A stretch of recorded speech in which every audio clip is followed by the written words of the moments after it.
Donc, pasteur René, na banzo ali kamorolo.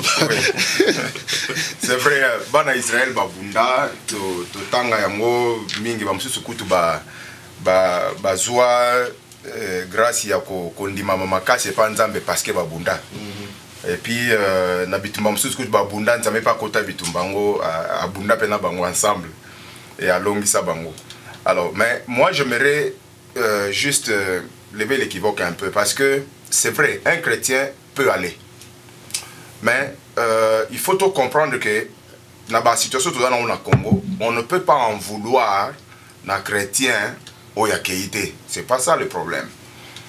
Ce qui m'a dit, d'abord il faut que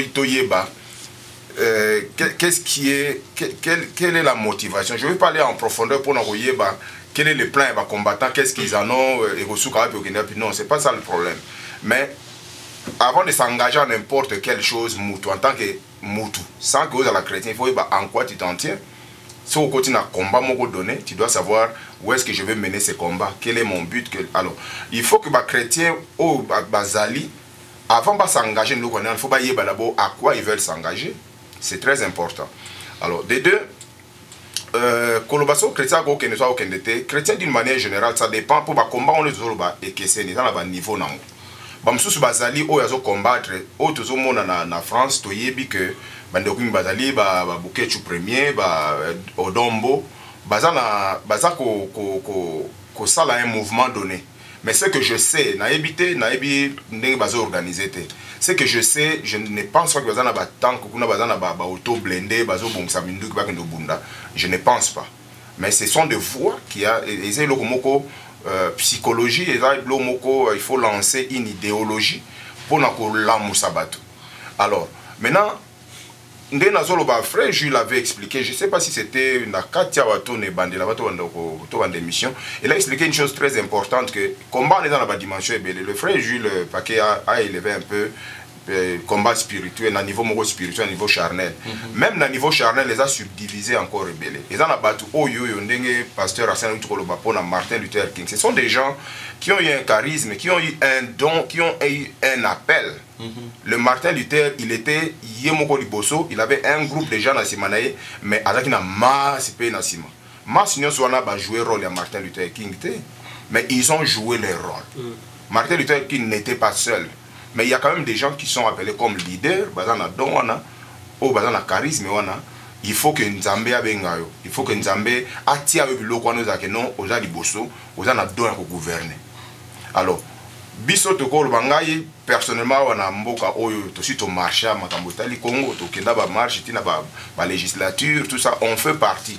Mais ceux qui n'ont pas un appel, il y a tellement de d'une manière politique, dans un domaine de la connaissance politique. Parce que je suis chrétien, il faut qu'on ait un dépôt de combattre. Non. Donc, il y a des niveaux, il y a intervention, il y a des niveaux, il y a participation. Les gens chrétiens, ils ont vraiment un appel politique. Les gens chrétiens, mais s'ils se tiennent debout, ils ont un argument politique pour combattre. Il y en a d'autres où ils ont une masse, ils peuvent participer. S'il y a un mouvement d'ensemble, ils peuvent participer pour nous. Alors, quand on a vu au Congo, on compare à Israël. Le frère a soulevé un bon point, mais je ne pense pas que on comparer à Israël. Parce que Israël d'abord, c'est Dieu qui était comme leur roi qui les dirigeait. Et puis alors on peut sa plan sur le combat. C'est Dieu qui était devant. Alors, et puis, avant d'engager le combat dans Bango, ils écoutaient Dieu. Mais est-ce que dans le Congo, structure les gens, les chrétiens sont éparpillés dans le mais la nation congolaise n'est pas soumise à système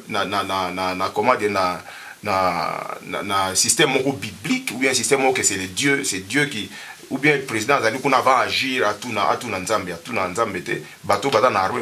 donc le système est tellement libéral que ça ne peut pas être comparé à la période douane. La période douane il y a un mandat, il y a des gens que Dieu même a suscité parce qu'il y avait un but donné. Mais dans le colon de tous les chrétiens, oui, les chrétiens vont aller belé, mais ce n'est pas comme la religion État. Ce n'est pas religion État. L'État est gouverné de sa manière, l'Église est gouvernée de sa manière.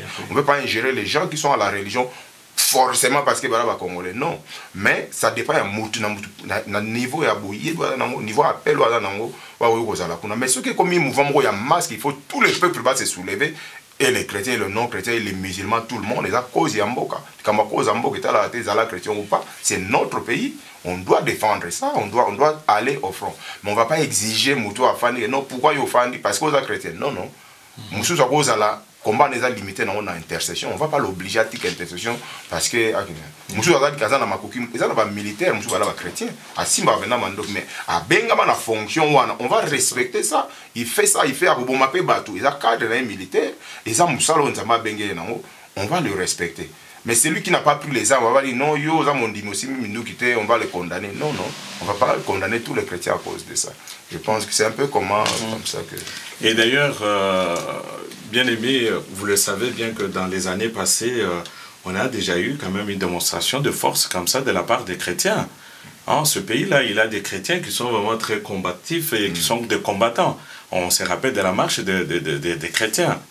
Alors moi je crois que je fais confiance à mon peuple et je sais que c'est un peuple, qu'on soit chrétien comme pasteur René vient de le dire, qu'on soit chrétien, qu'on soit pas chrétien, qu'on soit je ne sais pas musulman, qu'on soit n'importe quelle autre dénomination religieuse, moi je suis très sûr et certain que maintenant la majorité des Congolais sont vraiment, ils ont la cause de leur pays à cœur. Et moi, je suis convaincu et puis je suis confiant que bon, mon peuple va arriver vraiment à sa libération. En tout cas, merci. Est-ce que vous pensez que les Cambouana n'ont salam, il y a des combattants, est-ce que Nzambe a autorisé ou bien Nzambe a permettre que ça soit bon? En tant que chrétien, avant de faire les Cambou, il faut oser la Nzambe, il faut oser la voix à Nzambe. Tant Nzambe a pesio, Nzela lobike, salango, wano ke sala. Mais oyezo sala masiko, est-ce que Nzambe a pesi Nzela ke sala? Bon, ngai naki ko intervenir un peu parce que ezali problématique moko oyo ba congolais mingi bazo souffrir nango parce que comme on le sait tous, congolais d'une manière générale se disent des croyants, des chrétiens. Alors, tant que baza ba chrétien, baza ba croyant, bazo retomber toujours na problématique autour du ko bande ko poser la question wana, est-ce que combat ezali ya molimo, to combat ezali ya musuni, to ndenge nini.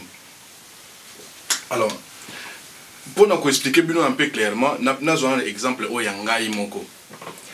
Makambu o ezo ke na mboka na biso, nga na komi ko landango à partir ya mois de novembre ya année passée. Bon, nazaki naebaki pendate quoi. Tant na komi kolandango, la première des choses que j'ai vu, na moni ba vidéo moko na YouTube, ezali ya maman moko ya koko, mwana na yeso ki ya 18 ans boy, na mususu ya muke. Bazo beta maso na bango ya viol. Comment est-ce que ça s'est passé? Ba kote bango na butu, papa na bango ba tchembe na kingo. Babandi ko violer mama wana agangi finalement muta ko intervenir azate atiki ko ganga et les militaires se passent un après l'autre. La fille ouais azaki na ceux qui 17 ans yepé de même bazuye wana ti sima bazu bango bakena bango tata ba bimise libanda na nzete bakati kingo muta ko lela zate et l'autre côté babimbaki. J'étais dépassé nazo mituna mais c'est quoi ça? Alors je ne pouvais pas imaginer que l'horreur est cause à niveau. Alors, babimi bakei moi na bazobe talis oya muke wana zaki muke yazobe talisolo ke non ngai bakendeki na biso na zamba alors tata moko azoyi nga bendinga na zamba kuna kota matiti akitinga et puis bimselo konenga na baite za nini et puis boyena bo azaki 8 ans ou 7 ans. Achengelo ko ça m'a fait mal mais naeba kitezelo koni eselenga ipasi na mukuse na suka wana bayo lakisa ba femme violée bazaki ebele bazo sambela libondeli wana na vande liboso ordinateur na leli j'ai vraiment pleuré. Alors c'est à partir de ce moment là na komi ko sa scope investigation na ba likamango ezandengeni. Alors ndé na yo kokuta na phénomène ya ba combattant na yo mona ke ba site ezali ba radio bendele ba nani baza ebele. Alors en suivant, mais non, c'est que Nazaki n'a qu'à se libungi. Nazaki koye bate. Mais Nazaki freiner le problème moko oyo ndeko a mentionné wana. Est-ce qu'il faut qu'on bunda na molimo, to il faut qu'on bunda na musoni? Est-ce que chrétien a droit yako parce que on est des Congolais, n'est-ce pas, des chrétiens, mais au moins on a finga des pasteurs qui insultent, des gens qui disent que il faut que une église boto kanga ba pasteur ba athée. Moi personnellement, je ne pense pas que c'est une bonne chose d'interdire à un pasteur athée. Je ne pense pas parce que ils ont un risque belé. Pasteur aza, so kazali pasteur solo, azali muto aza ouan ya nzambe, ata do sa babuzo banaye. Eza prudent et okende ou saccager ce qui est côté wana il faut peut-être laisser les choses wana les opinions nangai donc je ne partage pas que il faut qu'on interdire ba pasteur buena buena. Alors mais la chose est que ma soleil comme qui tient à niveau wana. Alors j'ai souffert j'ai passé des nuits blanches. Donc là, à 3 h du matin, qu'est-ce que je dois faire? Je me disais, il faut ça et l'eau pour parce que le problème est que ceux qui congolais nyonso ayebi réalité ndenge mboka na zokende. En tout cas, muto akobeta le kambwana kara azate. À moins que aux la congolais. Parce que figure-toi, batoano bazo bomba bango bazo manimene bango. Bazali batuloko la biso en termes il y a valeur, il y a vie, il y a biso l'équipe bangote. Donc baza bato donc ndenge biso to mimona ketoza important, ndenge bango ba mimona baza important. Mais si quoi imagine n'importe qui vient bazo boma combien de lettres ces gens-là écrit. Combien de lettres qui sont sur internet au banani ba chef coutumier ba est wana ba koma na gouvernement. Combien de lettres au ba moupe au ba boma bango parce que bazo boma tous les leaders au ba ki koloba pour na peuple bazo boma et le gouvernement ne fait rien. J'étais enragé, vraiment enragé. Mais maintenant j'avais un problème. Est-ce qu'il faut na bunda to na bundate? Suka nango na bondelaki. Na zupenza ta prière moulai. Quand on a sambeli après prière nangai, na petit Seigneur ezandenga so na nzambe pesangai réponse na 3 makambo. Ya liboso na bisike na verset biblique, ya mi balé na église bate yangai, ya mi satu na radio na zwa lite ya moko na radio. Ndo eza ba 3 sources na ngai na zwaka epa ya nzambe. Et ou menaki pete semaine o elandi weekend wana tokei na église message à liboso mon pasteur a donné c'était sur l'évangile il y a révélation Apocalypse 4. Oyo ezotali sabiso ke ba réalité oyo tozomona na mokili. C'est vrai, na misuneza na ngo pe toko bunda mais selon Bible pe eza pe naturel ezali réel que il y a baso ezali que l'esprit moko il faut quitter et il y a et même par exemple ba maladie ba to bakuf. Il faut il y a que nini nzala il faut écoute. Donc bibliquement ba phénomène e bele tozo mona mokili ba tsunami ba nini ezali. Vous comprenez? Alors na joie que je savais que Dieu me parlait parce que na koma na niveau moko j'avais compris. Mais comme j'avais dit 3, il fallait nzamba pesa akokisana ce misato. Dimanche et Holanda na koti tozo samba na église intercession na fungoli Bible nzamba opesa ngai Esaïe 40 où il dit clairement que comme manyoso na mapeka na ote na bitumba na yo, je suis là, je suis au contrôle. Alors ça m'a vraiment aidé à comprendre que ceux qui attaquent au Kenebitumbango, mais tu comprends que Dieu a au courant babiloko wana aza pe na plan na ye ayebi loko nizoleka. Alors côté on a moi charge qui takinga mwandambo. Mais ti lelo yo ça fait 2 semaines passées nazo zela toujours 3e réponse nangai, il faut euta na partie à radio. Radio nga yo ka ya biso ba chrétien na ville Edmonton. Mais na beaucoup ces années na beaucoup ces alliés que OK na omwambango na to gagner temps. Na beaucoup ces alliés que pour nangai un chrétien parce que biso ba Congolais biso toza ba chrétien mboka na biso komi na pasi na niveau moko ya osakana te toza na besoin biso surtout telemo oyo amoni ke yaza mutamandoki akende oyo amoni ke yaza mutamabondeli akende oyo amoni ke yaza mutu ayebi kokoma akoma oyo ayebi kaza mutu akotelema atambola aganga pourvu que biso surtout se mobiliser pour na situation échanger Donc il y a beaucoup de gens qui mais ils ont passé ils ont ça kanda makasi. Merci mingi ndeko Jules pour na oyo loba. En tout cas, on peut sa parole pas à pasteur Arsène. Ben vraiment je remercie beaucoup bien aimé na maloba utiko kopesa siko. Mais je voulais tout simplement aussi vous montrer quelle autre dimension les pasteurs ou les hommes de Dieu peuvent jouer aussi dans la ville, plus précisément ici à Edmonton. Et si vous l'avez suivi peut-être dans les dernières années ou bien dans les derniers mois, les pasteurs qui sont ici à Edmonton, les Congolais, on était autour d'une table. On a déjà organisé les cultes pour intercéder en faveur du Congo. Et même ce jour-là, tout ce qu'on a eu comme offrande a été envoyé à une école dans le Katanga pour la réfection d'une école. Dans le Moba. Donc ça, c'est aussi un autre combat parce que malgré dans le tourment de toutes ces choses-là, il ne faut pas oublier qu'il y a aussi des besoins. Les enfants, ils vont à l'école.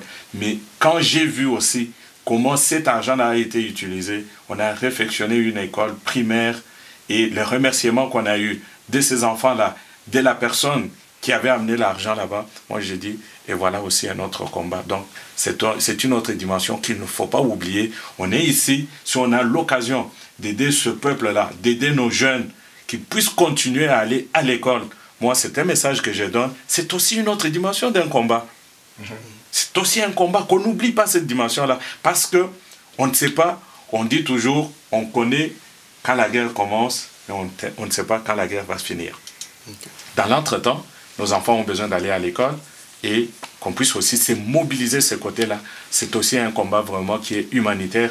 Et moi, en tant que pasteur ici dans la ville, j'étais vraiment dans cette initiative-là. C'est quelque chose qui a été fait aussi. Alors, au moins, c'est pour vous montrer aussi qu'on a à cœur vraiment la cause de notre pays. Félicitations, pasteur. Ndeko Jules, oui, moi je vais être bref. C'est que quand tu vois des millions de personnes qui meurent par année au Congo, des milliers de femmes qui sont violées, des enfants 6 ans, 7 ans qui sont violés, tu ne vas pas dormir. Tu ne peux pas dormir. Consciemment, tu ne peux pas dormir. Nzamba pesi biso conscience pe. Alors ce que oza mutu, oza na conscience nzamba pesi yo. Okosala combat nao quelque part à ta façon. Et c'est ce que on veut. On veut que tout le monde se réveille, ba fongola miso. Ba la muka, ba mona ke non et pa na biso mboka et komo kende mboka batu bazo kota. Bazo ya pona ko boma biso. Qu'est-ce qu'on fait? Il faut qu'on se défende. Comment il faut se défendre? Ça, maintenant, ça dépend des gens, comment, à quel niveau ils vont se défendre. Oh, ndenge, bandeko balobi, que non, soka kozwa munduki, azui munduki, soki akosala ndenge moni akosala, akosala, mais il faut, sokoza mutu normal, il faut otelema, pona mboka na yo. Okondima te, omona mwana moke, il y a 6 ans, 7 ans, violé. C'est inacceptable pour moi. Donc c'est ça. Ok, merci mingi pona obuti koloba natanga elo mokonde komsusu komela kibiso kombo na Guy Mandanda aza na France ya baki le phrase morale il faut toujours faire constamment notre choix, tout est basé sur l'amour. Bon ne on a pu appeler ça kibiso ndenge tobenga en anglais statement oyo statement été bino bokoloba nini par rapport ya phrase wala ndeko Jules ngana obana ya koloba ke l'amour, oui, l'amour là, parce que moi j'ai l'amour de mon pays pour combattre que non mboka na ngai ezo bandeko na ngai propre baza kuboma bango mokolo nyonso, bandeko na ngai baser na ngai baza ko violer bango mokolo nyonso. Naza na bolingo wana que non à combattre à ma façon, que non makamone ici là, ça fait partie de l'amour. Comme bandeko mususu pe balingi na bango baza na amour pour na mboka na bango, mais avandi na ya obunda na ide.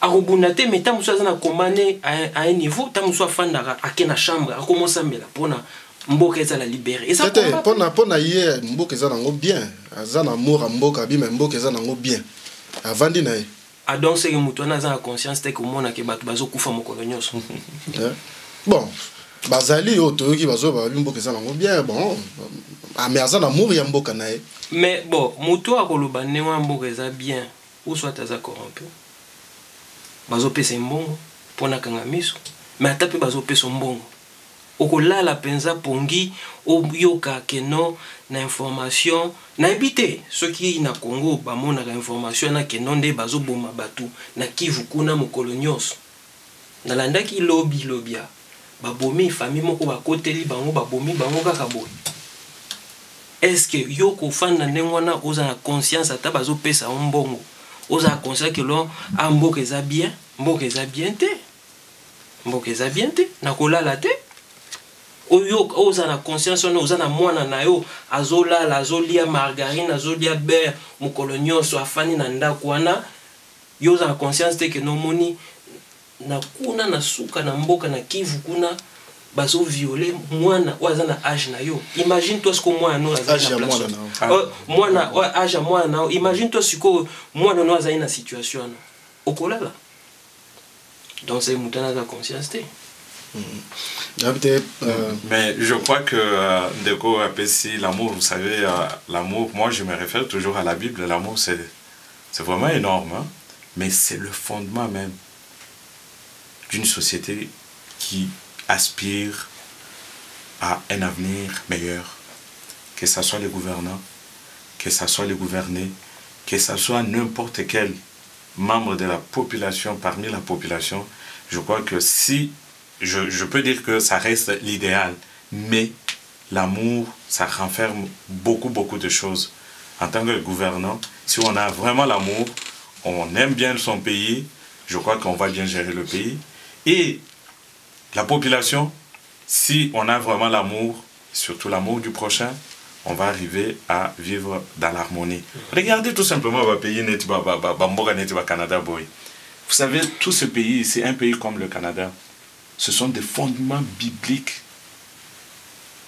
Des fondements, les pays, quand vous chantez au Canada, ils parlent de Dieu dedans. C'est un peuple qui connaît le secret de la prospérité. Le secret de la prospérité, c'est l'amour de Dieu. La générosité. Regardez comment les Canadiens... Le simple fait que nous vivons dans ce pays ici, c'est un grand amour.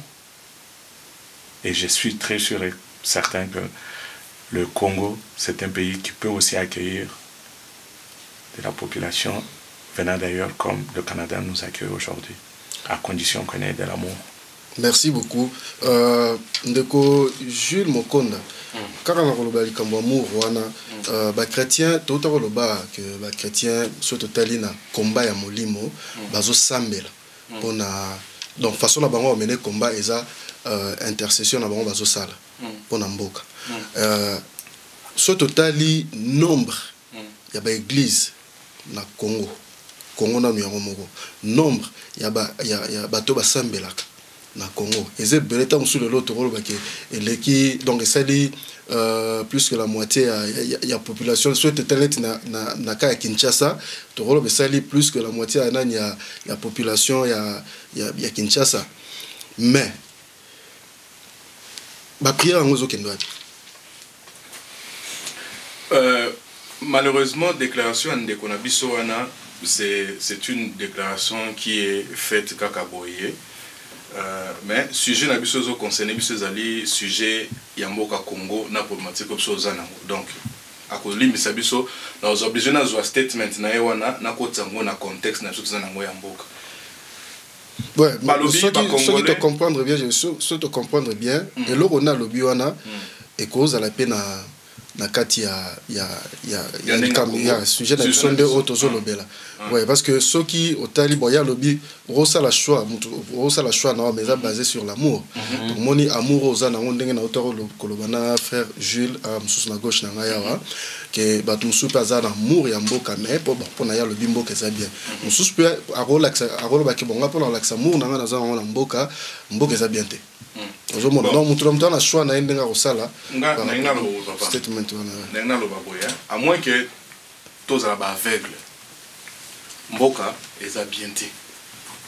Bato bafuta makate. Tala kaka TV. Ba fonctionnaire bato onatra depuis ba bande osala ba nini bango. Ba grève. Ba professeur à université. Ba médecin, net ce que tu bafuta bango. Ça ne va pas bien. On est en cas bato bazo sala mais il faut exact. Oh bi besoin de que non, mutu na mutu, il faut futa mana musala zo sala. Vous comprenez, ça ne va pas bien. Tala degré à pauvreté. Siko toke ne siko côté humanitaire tala batunde baza tué toke ne côté politique tala comment ba opposant bazali maltraité bazali intimidé. Moi ma conception de l'amour est simple. Bible zolo bana biso Jésus que me tape sa biso illustration na lobi tala mutu azaki ceux qui babeta qui ceux qui ndenge nini alors sangoya leki atali karaza tante nazo pesaka ndengwana sango te prêtre nazo caricature nazo caricature pasteur donc ba soi-disant ba kambianza mbona baye baleki babeta eka alors ndeko moko boshiko babenge bon samaritain aye à moins nazo na pasi atelemi papa kamune akeya pusani asungiye akiocha eskateke hotel babungisa mamutu akoya kofuta. Yesu atuni biso question na bawana nyonso nani ndepe na muningana nana lakisi bolingo ezali kakate que moi je vais bien tout va bien bolingo surtout ezali ta omoni muninga za na pasi okei kosungae na ka oyo toza na ngona katamboka na biso si on peut vraiment parler d'amour ezali tango tobosana no kibiso na Kinshasa tozoli a bien te tozofuta ma bien te mais bande ko na biso kuna bazo boma ba ko boma mais to telema na to sunga bande ko na biso kuna ezaka to aussi mamandoki ezali ko telema ko ba mais qu'est-ce qui se passe, faites quelque chose bino boza na responsabilité bosala surtout bosala te biso to kosala na place bino. C'est comme ça que moi je conçois l'amour. Jésus que ça veut dire aime ton prochain comme toi-même. Or tout le monde a indifférence moko boza na communauté congolaise ezana Kinshasa ezala wapi on dirait que Kivu ezana ngo eloko mususu. On dirait que au Zaïre, nini province orientale kuna ezamboka mususu. Et puis effectivement pesa pemboka mususu parce que ce besoin de formation bata Uganda na nande be formation ba nommé ba ambassadeur ya ba congolais ezana moi tribu mo boza na parti ya Congo za pe na parti ya Uganda. Alors ba tokomika eloko moko to voter ba ministre premier ministre ya moko koto ba mususu koto nde ba congolais wana radio Kapi mutawa pesa information. Alors ba congolais ba mais non chef coutumier congolais mais biso toza bino ba tumoko mais biso tozo régir na ba loi ya République démocratique du Congo comment beaucoup ba keto za ba tumoko bona donc on ba stratégie ezali ozomona ke mboka ezokende bande ko na bazana passe mais biso toza siko supposé to la que ça ba mbolingo to kene ko soutenir bango to sunga bango pona passe na bango sila ezo sala mate ndeti na vraiment oyo bato bazotomboka bato bazosilika yango wana bolingo ezali vrai mais esuka na prière te boye prière te a foi na yo fezala accompagner na ba œuvre ce qui ba œuvre zate voilà to éviter ce qui penza et donc c'est voilà. Ça quoi en tout cas merci Ming, je pense bande konabiso ba chrétien ba zolanda bazo kabiso ndenge tozoloba. Alors onyo sobolobi ba ndeko na biso balandi na kati ya ouais et bazo kabiso tokomo kende na suka ya émission na biso pona yambaloyo na yote peut-être torotala réaction ndenge bandeko na biso balandi ba ko lobela biso boyebi toujours to pesa bino numéro o bokoyi ko benga pona ko pesa ba opinion na bino ko poser ba question na bino numéro oyo bo benga ngo numéro bo benga ngo pour poser la question na bino pesa opinion na bino ceux qui bolingo bo tuna pe particulièrement question tamsuna pasteur René ou bien na pasteur Arsène to et pas bandeko na biso ba Jules bazalia wa ou bien bolo ba ndenge bandeko na biso balobi mabeto balobi malamu boyebi numéro wana bobengango et puis na ba commentaire na C au moins na C kuna ya écran o na C wana ba komi commentaire donc kende cliquer wana tia commentaire na yo biso toroyo torozwango en considération et puis toroyo bisango na soki photo to ça l'émission na biso sur deuxième épisode toroyo salango po nabino en tout cas to komi presque na suka émission na biso na kosenga na bandeko na biso awa torobandana na bandeko Jules na bandeko Jules aza na gauche awa oloba liloba ya suka na thème na biso to anda kolobela lelo na kopesa maximum il y a 2 minutes. Il doit en avoir moins que 2 minutes. Et là on a le baraka chrétien azali na possibilité wana pas possibilité na droit wana ya kotelema. Donc ce que azali chrétien ko banga te telema oloba non na makambo ezoleka na mboka. Merci. Merci beaucoup Ndeko Jules. On appelle ici Liloba Ndeko Jules Mususu. Opesa biso Liloba Yasuka pour l'émission de biso. Bon, Liloba Nanga Yasuka pour na et ozala surtout na opesa ka bandeko ba verset biblique o nga na zwaki. Ozana maximum à 2 minutes. Oui. Verset biblique au Seigneur apesa ngai batanga Esaïe 40, batanga nini Apocalypse 4. Parce que wana ezo l'exception que malgré tout nzamba za vraiment na contrôle mais ezo senga vraiment que to fungula misu et to telema vraiment to défendre mboka na biso parce que complot moko eza na ndenge ya kusakana te soki to fandiga calme alors to kosutuka comme ça mboka ezati donc eza vraiment important il faut oyebi kokoma akoma oyebi ko mobiliser bato pona ko sala ba marche bino bato zana libanda to zana besoin to sensibiliser mindele wana so ba koti na kata mouvement ba ko sensibiliser ba gouvernement na bango to ba ko benda ba gouvernement na matoi parce que ba problème mingi to zana bamboka na biso kuna eza ba gouvernement bamboka oyo nde bazokenda ochaka ba murima pa na biso kuna tozo lia bien te tozo kufa il faut to voyager à to yaka kotoyo donc rien ne marche donc biso tozo sala musana biso côté na biso koto alors bino obozala kini kuna boye ba paye c'est vrai ba robeta masasi ba kusala boye maintenant on rappeler bino que to comme déjà na pratiquement 10 millions o bazo kufa ba on peut bazape ba congolais alors ce qui to teleme peut-être to lui le côté parce que tozo banga kaka alors bakosi la paix parce que gouvernement na bino alors ça na epé le côté avant nae alors bino mo bendaka filmer kaka baza suspect. OK, merci mingi Ndeko Jules. Nakepa ya pasteur Arsène dernier mot. Bon, merci beaucoup bien-aimé. Bon, le dernier mot c'est tout simplement rassurer chaque Congolais et chaque Congolaise que le chrétien c'est un combattant. Alors, à tous les chrétiens congolais, continuez à intercéder pour le Congo, continuez à mettre l'amour de Dieu en pratique, et de là, vous allez voir que votre pays sera libéré. Et accrochez-vous au Seigneur. Moi, je suis très sûr et certain que Dieu ne va pas nous décevoir. Dieu, il est au contrôle de toutes choses. Et continuez à aimer le Congo et que le Seigneur, que le Dieu Tout-Puissant, le Dieu de gloire, bénisse le Grand Congo. Merci beaucoup, pasteur Arsène. Maintenant, je laisse la parole au pasteur René. Merci, Ndeko Kamo. Je crois que, un peu pour la fin, le thème que tu as abordé, c'est un thème très très délicat. On ne saura pas même la solution, surtout comme questionnement des Congolais, surtout partout dans le monde. Mais je crois que à chaque niveau, et ça fait un tout, ça contribue à ce que Batouba la sensibiliser. Le frère Jules disait tantôt que c'est depuis l'année passée, mois novembre, qu'à comprendre la réalité. Batou Ming va comprendre la réalité en Bokate. Alors, ceux qui sont à la possibilité de faire comprendre, surtout dans les jeunes, il faut leur sensibiliser cause d'où ils viennent.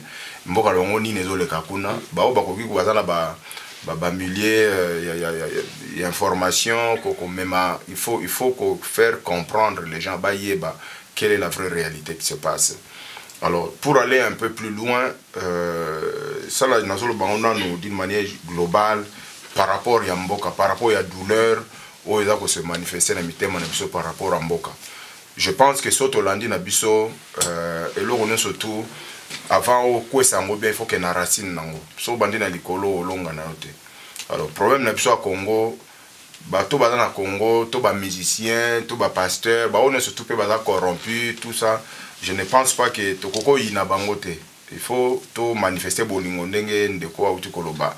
Bolingo za d'abord envers nous biso mokona nous to lingana.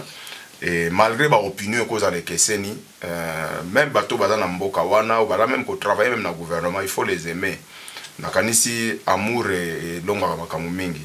Alors mais il faut comprendre que le problème mboka na biso ezouta musika. Eza na ba gouvernement o ezali makasi na mokili oyo o ezali ko diriger ba solution mingi. C'est pourquoi moi j'aimerais na bandeko bazali ko participer en tant que combattant. Je pense qu'il y a moyen de toucher l'instance moko élevée. Même si les combats ou bien les actions se font au niveau de Mboka, au niveau de la population, mais il faut aussi faire élever la voix au niveau des occidentaux.